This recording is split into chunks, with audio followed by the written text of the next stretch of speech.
নমস্কার বন্ধুরা, আজকেও একটা রেসিপি নিয়ে চলে এসেছি, নিরামিষ এঁচোড়ের তরকারি। আমরা তো এঁচোড়ের তরকারি আমিষ করি, আজকে আমি নিরামিষ এঁচোড়ের তরকারি রান্না করে আপনাদের দেখাবো। এই নিরামিষ এঁচোড়ের তরকারি মাছ মাংসকেও টেক্কা দিতে পারে। তাহলে আপনারা শুরু থেকে শেষ পর্যন্ত ভিডিওটা দেখবেন। ভালো লাগলে লাইক, কমেন্ট, শেয়ার, আমার চ্যানেলটি সাবস্ক্রাইব করবেন আর পাশের বেল বাটনটি অবশ্যই প্রেস করবেন, যাতে আমার রান্নার ভিডিওগুলো সবার আগে আপনাদের কাছে পৌঁছায়। তাহলে আপনারা দেখুন রান্নাটা আমি কিভাবে করছি। প্রথমে এঁচোড়টা কেটে নিয়েছি, আর এখানে 500 গ্রাম এঁচোড় আছে। এঁচোড়গুলো একটু বড় বড় করে কেটে নিয়েছি। এঁচোড়টা একটু দানা হয়ে গেছে দেখে এঁচোড়ের দানার যে অংশটা থাকে সেই অংশটা নিয়েছি, আর দানার মধ্যে দেখবেন হলুদ রঙের একটা পাতলা অংশ থাকে, সেটা ফেলে দিয়েছি। এবার গ্যাস জ্বেলে কড়া বসিয়ে দিয়েছি, কড়ার মধ্যে জল দেব, দিয়ে এঁচোড়টা ভাপিয়ে নেব। জলের মধ্যে প্রথমে 3টে এলাচ দিলাম। এলাচটা দিলে দেখবেন বন্ধুরা এঁচোড়ের যে একটা গন্ধ থাকে সেই গন্ধটা আর থাকবে না। আর দিলাম অল্প পরিমাণে হলুদ। এঁচোড় সিদ্ধ করার সময় হলুদ দিলে এঁচোড়ের যে কষ থাকে, কষে এঁচোড়টা কালো হয়ে যায়। হলুদ দিলে এঁচোড়টা কালো হবে না।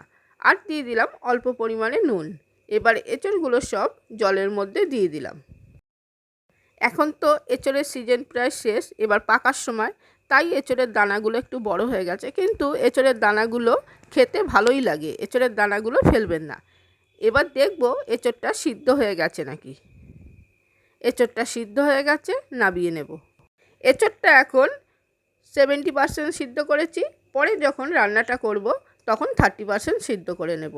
এবার গ্যাস জ্বেলে কড়া বসিয়ে দিয়েছি, কড়ার মধ্যে সর্ষের তেল দিলাম। রান্নাটা সর্ষের তেলেই করব, আর নিরামিষ রান্না সর্ষের তেলে করলেই টেস্ট আসে।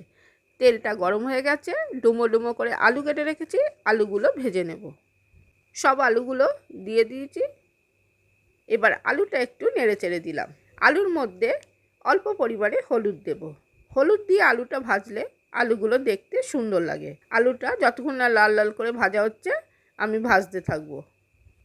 আলুগুলো হালকা ভাজা হয়ে গেছে, এবার আলুগুলো নামিয়ে নেব।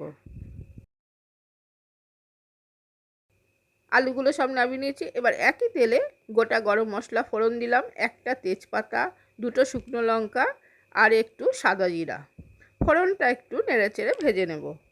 আর এদিকে আমি মশলার পেস্ট বানাবো, তার জন্যে আদা বাটা, ধনের গুঁড়ো, জিরের গুঁড়ো, হলুদ গুঁড়ো আর লঙ্কার গুঁড়ো দেব। লঙ্কার গুঁড়োটাও দিয়ে দিলাম, দিয়ে এবার অল্প করে জল দিয়ে মশলার পেস্টটা আমি গুলে নেব। আপনারা যেমন ঝাল খাবেন সেই পরিমাণেই লঙ্কার গুঁড়োটা দেবেন। মশলার পেস্টটা আমি জল দিয়ে ভালো করে গুলে নিয়েছি। এবার কড়ার মধ্যে দিয়ে দেব। মশলার পেস্টটা একটু নেড়েচেড়ে ভেজে নেব। মশলাটা ওদিকে হতে থাক, এদিকে আমি চালমগজ আর পোস্ত নিয়েছি, এই দুটোর পেস্ট বানিয়ে নেব। আর দেখবেন বন্ধুরা নিরামিষ তরকারিতে চালমগজ আর পোস্ত বাটা দিলে তরকারির টেস্ট দ্বিগুণ হয়ে যায়। এদিকে মশলাটা কষানো হয়ে গেছে, এবার পোস্ত আর চালমগজের পেস্ট দিয়ে দিলাম। দিয়ে এবার ভালো করে নেড়ে চেড়ে নেব। এই সময় আমি কোনো জল ব্যবহার করব না, যতক্ষণ না চালমগজ আর পোস্ত থেকে তেল ছাড়ছে। মশলাটা আমি কষিয়ে নেব। মশলা থেকে তেল ছাড়তে শুরু করে দিয়েছে। এই সময় গ্যাসের ফ্লেমটা আমি একদম কমিয়ে দেবো।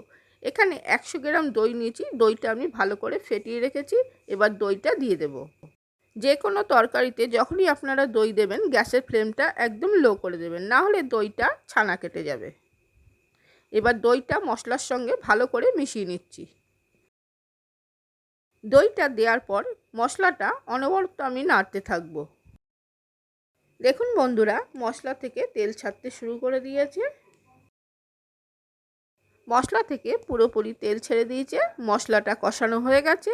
এবার সিদ্ধ করে রাখা এঁচোড়টা প্রথমে দিয়ে দিলাম। এঁচোড়টা দিয়ে দেওয়ার পর ভালো করে এঁচোড়টা মশলার সঙ্গে মিশিয়ে নেব। মশলার সঙ্গে এঁচোড়টা ভালো করে মেশানো হয়ে গেছে। এবার এঁচোড়টা আমি কিছুক্ষণ কষিয়ে নেব। এবার এঁচোড়ের মধ্যে পরিমাণ মতো নুন দিলাম। আর চিনি দিলাম। নিরামিষ তরকারিতে একটু চিনিটা দিলে তরকারিটা খেতে ভালো লাগে, মিষ্টি মিষ্টি হয়, একটু ভালো হয়। ভালো করে নুন আর চিনি মেশানো হয়ে গেছে। এঁচোড়টা কিছুক্ষণ কষিয়ে নিয়েছি। এবার ভেজে রাখা আলু দিয়ে দিলাম। আলু আর এঁচোড় এবার একসঙ্গে ভালো করে আমি কষিয়ে নেব। আর যে কোনো তরকারি আমি সবসময় বলি বন্ধুরা, যত কষাবেন তরকারি তত টেস্ট হবে। এবার এঁচোড় আর আলু ভালো করে আমি কিছুক্ষণ সময় নিয়ে কষাতে থাকবো। বেশ খানিকক্ষণ কষিয়ে নিয়েছি। এবার পরিমাণ মতো জলটা দিয়ে দেব। আপনারা যেমন ঝোল খাবেন সেই পরিমাণই জলটা দেবেন। জল দেওয়ার পর এঁচোড় আর আলুটা ভালো করে নেড়ে চেড়ে নিয়েছি। এবার যতক্ষণ না এঁচোড় আর আলুটা সিদ্ধ হচ্ছে আমি ঢেকে দিলাম। বেশ কিছুক্ষণ পর ঢাকাটা তুলে দেখে নেব আলু আর এঁচোড়টা সিদ্ধ হয়েছে নাকি। মাঝখানে একবার ঢাকাটা তুলে আমি নেড়ে চেড়ে দিয়েছি। আলুটা সিদ্ধ হয়ে গেছে, এঁচোড়টাও সিদ্ধ হয়ে গেছে। এবার ঘি আর গরম মশলা দিয়ে এঁচোড়ের তরকারিটা আমি নামিয়ে নেব। প্রথমে ঘিটা দিয়ে দিলাম। আর নিরামিষ তরকারিতে ঘি আর গরম মশলাটা অবশ্যই দেবেন, তাহলে তরকারিটা খেতে খুব সুন্দর হয়। ঘি আর গরম মশলা দিয়ে তরকারিটা ভালো করে নেড়ে চেড়ে নামিয়ে নেব। তরকারিটা হয়ে গেছে। এবার গরম গরম ভাতের সঙ্গে তরকারিটা আমি পরিবেশন করব।